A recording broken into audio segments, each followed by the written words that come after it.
The rabbis were in Medina, and the Quraysh sent a delegation to find out from them, how can we tell whether this man, Nabi Muhammad ﷺ, is indeed a prophet?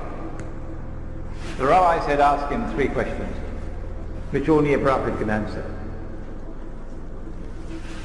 And Allah subhanahu wa ta'ala is sending the answers to the 3 questions.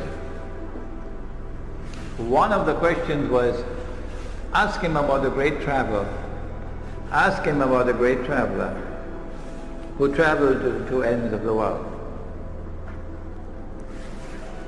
So with question 1, ask him about the great traveler who traveled to the 2 ends of the earth.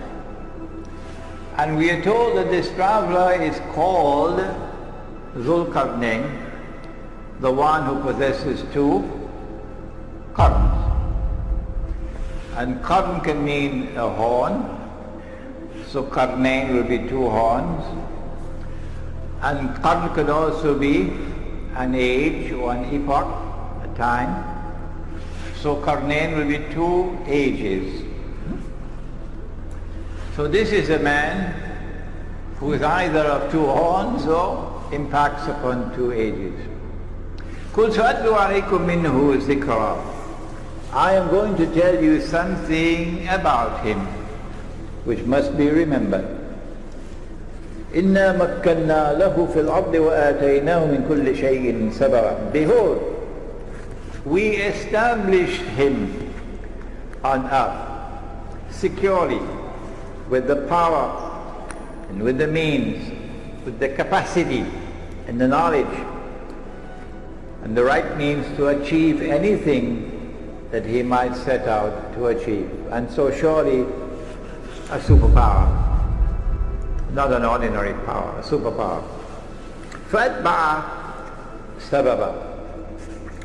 And so he chose the right means now to do what he wanted to do. حتى إذا بلغ مغرب الشمس. He sets out on a journey to the west. And he reaches a place where the sun is setting. And there he found it setting in a body of water that was hamia, dark, murky, so visibility in that water will be very shallow. And there he came across a people. Is it possible for us to identify that body of water? If we can, we'll be on the way to locating the geographical location of the area in which we're talking about. We're going to do that in a moment, inshallah. Then Zulqarnain set off on the 2nd journey now. And he's going to the rising of the sun. And when he had traveled to the distance that he could travel, the Quran does not tell us how far it was, he came upon a people, لَمْ نَجْعَلْ مِن دُونِهَا سِتْرًا. A people, لَمْ نَجْعَلْ لَهُمْ مِن دُونِهَا سِتْرًا. We have not provided for them as a covering other than this covering. It appears to us that it is the natural covering that you have from the sunshine. So a people living a primitive way of life. And he left them as they were. And then he went on to the 3rd journey, which is verse number 92. And so now he travels in the 3rd direction. إِذَا بَلَغَ بَيْنَ السَّدَّيْنِ. He comes to a place between a pass between 2 mountain ranges. On this side are mountains, on this side are mountains. And in between there is a pass. Can we locate Geographically, where are we talking about? Is it possible? A pass between two mountain ranges. And there he came across a people, لا يكادون يفقهون قولا. He came across a people whose language he could not understand, because their language was unique. Their language had no connections with other language in that region. It was a language which was not connected with all the other languages in that region. When they had learned to communicate with each other, then these people spoke to Zulkarnain and said to him, Ya Zulkarnain, O Zulkarnain, Inna Ya'juja wa Ma'juja mufsiduna fil ard. Gog and Magog are committing acts of fasad in our territory. So Gog and Magog have PhDs in fasad. O Zulkarnain, can you help us? You have the power. Can you build a barrier to protect us from these people? He should have said, I don't need to build any barrier. I'll move in there and I'll beat them up, and they won't touch you anymore. So I don't need to build any barrier. I'll go and teach them a lesson they'll never forget. But no, he didn't say that. They said, we're prepared to pay you. He said, I don't need your money. What Allah has given to me is more valuable. So he agreed to build a barrier. What I need from you is your labor. Help me with your manpower. And I'm going to build a barrier between you. Now number 96, verse number 96. Bring me blocks of iron. And so that has to be a geographical location where there's iron ore.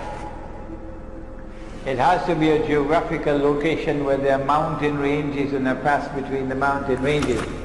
It has to be a geographical location where on the left you have a body of water which is so dark and murky that visibility is very shallow. Okay? And it has to be an area where there are large deposits of iron ore. Bring me blocks of iron.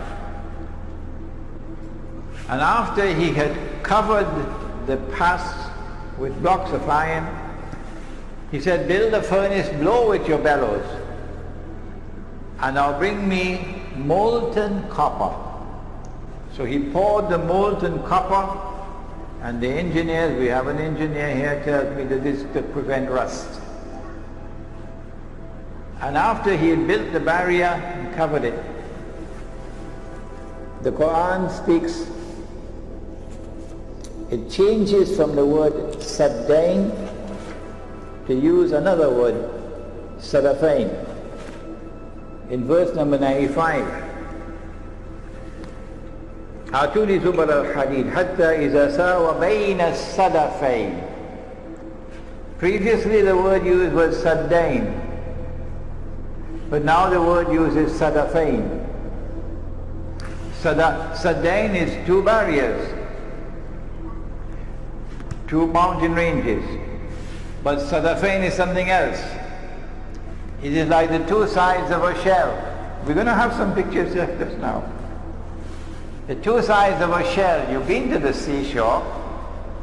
When you open a shell like this, it will be joined at the bottom, but open at the top. That's the shape of the path between the mountains. Joined at the bottom, open at the top.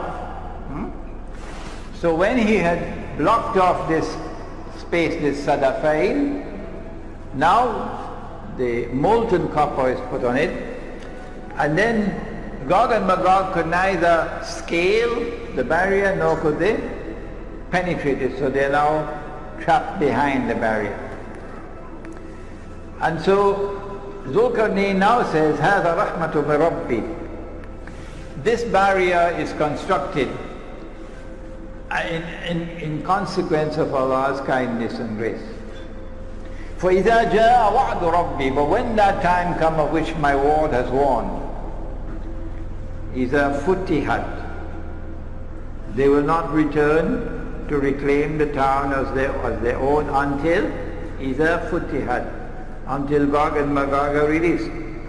When that time comes for Gog and Magog to be released, so that Banu Israel are to be brought back to the Holy Land, جِئْنَا بِكُمْ لَفِيفًا, brought back as a motley crowd.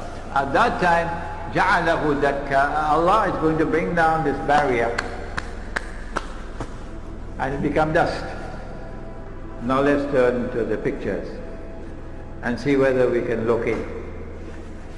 This is the Caucasus Mountains here, the white being the snow.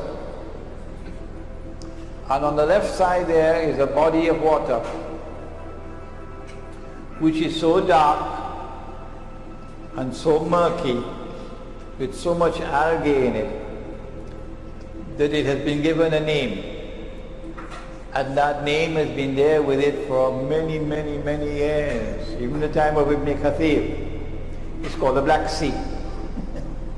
It's called the Black Sea. Why? Because it is so dark. If you go to the Mediterranean Sea and you're on a ship, you could see several meters underneath the water. But if you go to the Black Sea, you'd hardly be able to see more than 1 meter underneath the water. On this side of the Black Sea is the Caspian Sea. And in between the Caspian and the Black Sea is this body of land. So we see that Zulkarnain is traveling in that direction to the west, and then in this direction to the east. The Caucasus Mountains are an unbroken range of mountains from that end to this end. But in between the Caucasus Mountains, there is one pass, only one, in between. It's called the Dari Gorge. Let's see if we have, here we are. There is the gorge, and there's one side, and there's the other side. And it's like an open shell. See, the Quran is describing this Sadafain. So we have, I believe, established for you the geographical location of Gog and Magog. The people who are located behind the barrier. Behind the barrier, on that side of the Caucasus, were the Khazar.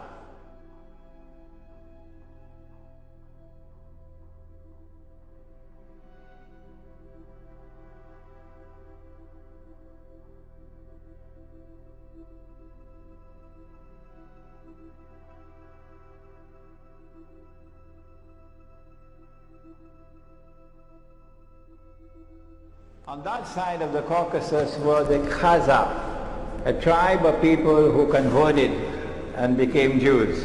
Must have been on a Sunday morning. And some of them converted from Judaism and became Christians.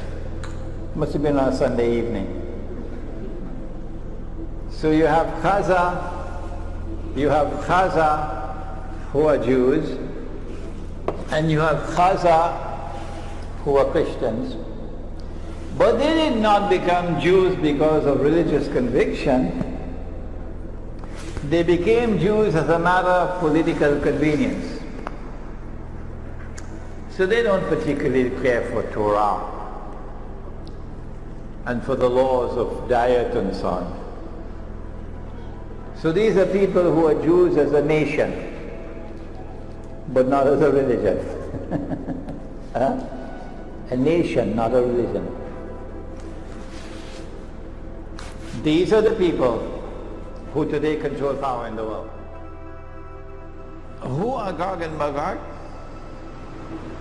They are human beings. They are not some strange creatures living in the interior of the earth. That's Disneyland thinking. They're human beings. The barrier built by Zulkarnain was destroyed by Allah in the lifetime of Nabi Muhammad alayhi salatu wasalam. If you don't want to believe this that I have said, fine, you can accept that the barrier is still there. We don't have to be divided and be fighting with each other over it. No. I say the barrier is gone, it's destroyed. You say the barrier is still there.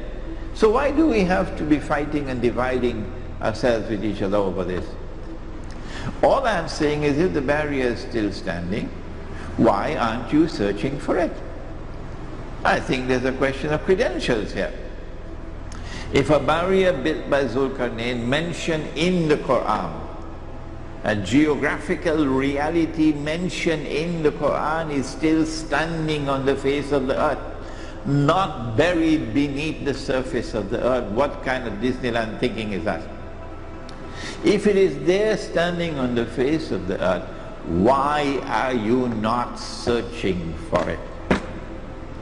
Why has no human being seen and recognized that barrier in 1400 years? And more since the Quran was revealed. Why? My answer is because it's already been destroyed. But you don't accept that answer. You say Imran Hosein is misguided. Don't listen to Imran Hosein. Fine. That's shameful. Scholars don't behave like that. If GOG and MAGOG have been released, then we can understand the fasad in the world today. Universal fasad. Inna ya'juja wa ma'juja mufsiduna fil ard. If they are released in the world, they are the agents of fasad. They are the ones who have brought the Jews back to the Holy Land to reclaim it as their own. Then it's very easy for us to recognize who they are. To GOG and MAGOG, Ya'juj and Ma'juj, which are major signs of Akhirul Zaman. And yet, our critics are emphatic that no, Dajjal has not been released. GOG and MAGOG have not been released. If we can't find the barrier built by Zulkarnain, which is made of iron and steel, it's probably somewhere down a few miles underneath the earth. Is that scholarship? We do not want to disrespect our critics. But we say, if you are not prepared to accept that Dajjal is the mastermind of the modern age, and that GOG and MAGOG are the means through which Dajjal pursues his mission on the earth, then we're very sorry, we're moving on. We can't wait on you. Nabi Muhammad alayhi salatu wasalam was asleep at the home of his wife Zainab radiallahu ta'ala anha. And he woke up from his sleep, and the hadith is located in Sahih Bukhari in several different versions from several different sources, companions. So we say it is mutawatir. He woke up from his sleep. What he had seen in his sleep, also a vision like Ibrahim alayhi salam, was so terrible, that his face was red, flushed red. It has to be something terrible for the Prophet of Allah to wake up with his face all red, flushed red. What did he see? He woke up and he spoke these memorable lines. He said, وَيْلٌ لِلْعَرَبِ مِنْ شَرٍ قَدْ اقْتَرَبَ. Woe unto the Arabs because of an evil, shar, an evil. It can't be an ordinary evil for his face to be so flush red. It has to be a very great evil, which is now close. And then he raised his hands like this and he said, today. Today means this day or 1,000 years from now. Where has reason fled? He said, today. A hole has been made in the radam. He didn't use the word sad, he used the word radam. Surah Al-Kahf has both the words. When they ask Zulkarnain to build it, they use the word sad. When he built it, he used the word radam. And the hadith says the radam of Zulkarnain, of Ya'juj and Ma'juj. Today a hole has been made, indicating that the great evil which is going to devastate the Arabs has not as yet occurred. It is an end time event because the words Gog and Magog are there. What is this great catastrophe that is coming on the Arabs? What is this great destruction that is coming on the Arabs which has not as yet come? Where is Islamic scholarship today? Why are you not asking these questions? And I'm not asking the Malay ulama. I'm not asking the Indonesian ulama. I'm asking the Arab ulama. She asked, who? Zainab radiallahu ta'ala anha. Anuhlika? Will we be destroyed? Anuhlika? Halaka? To destroy? Huh? Will we be destroyed? This is the word she asked. Will we, the Arabs, be destroyed when there are righteous people amongst us? The hadith is in Sahih Bukhari. He said, Na'am, yes.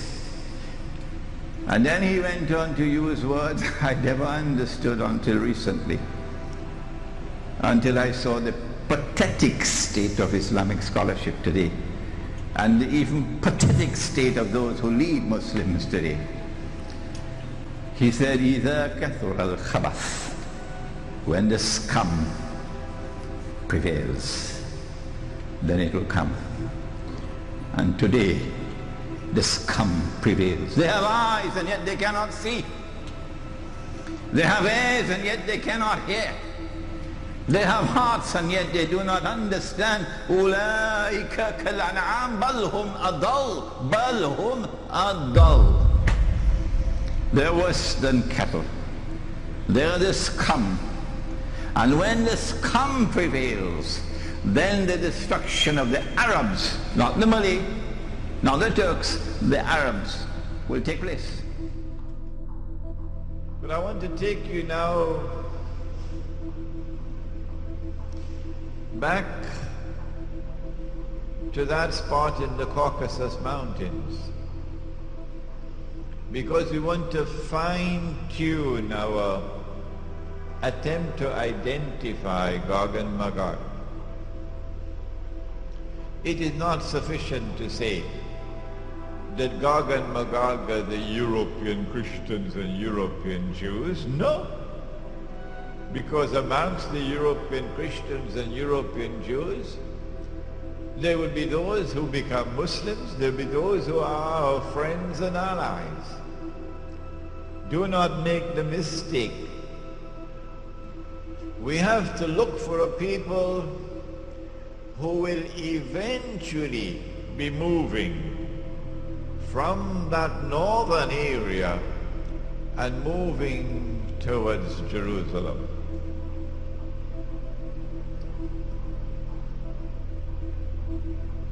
Shortly after the death of the Prophet sallallahu alaihi wasallam, something very mysterious happened in that part of the world that historians have chosen to bury. A tribe called the Khaza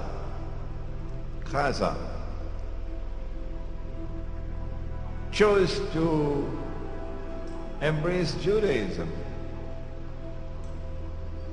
And so the world witnessed for the first time the very strange phenomenon of a non-Semitic people becoming Jews. Non-Semitic becoming Jews. And these people, the Khaza, chose to convert to Judaism, but they did so not for any religious reasons. They were not so much interested in the kitab and to follow the law. They embraced Judaism for purposes of political expediency. They were sandwiched between Islam and Christianity, Byzantine Christianity, and they chose Judaism. These European Jews who have no racial, biological connection with the Banu Israel multiplied. وَهُمْ مِنْ كُلِّ حَدَبٍ يَنْسِلُونَ. Nasl, they multiplied and breeded to such an extent that today 9 in every 10 Jews in the world, 90% or more, are European Jews. They outnumber the Semitic Jews by 9 to 1 or 10 to 1.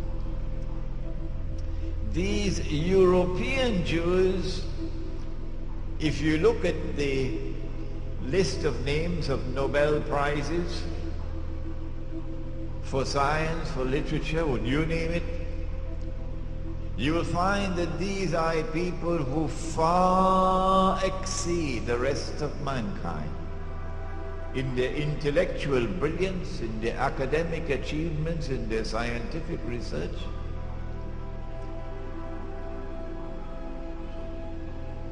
They are a people different from the rest of mankind.